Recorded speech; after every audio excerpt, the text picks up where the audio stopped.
Sony is forcing Bungie to get their heads out of their asses and run Destiny 2 like a business, which is a very much a good thing, Studios X lawyer says. IGN has released an article that they did with an interview with an ex-Bungie employee. And it seems this is in response to why we're getting Frontiers in the 2 different medium-sized content packs next year. Now, once again, this is an interview with the ex-Bungie employee.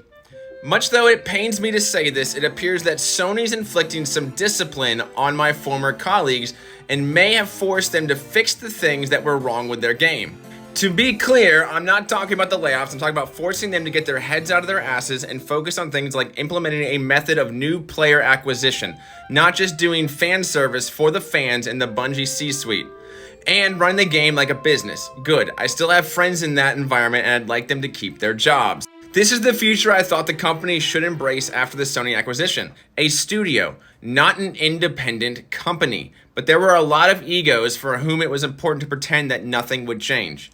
I remember sitting there during the deal saying, do you think Sony describes this as them getting to pay $3.6 billion for the right to have no input into what Bungie does? That was exactly what a lot of people thought. I guess they've been given cause to understand that's not how things work. Good.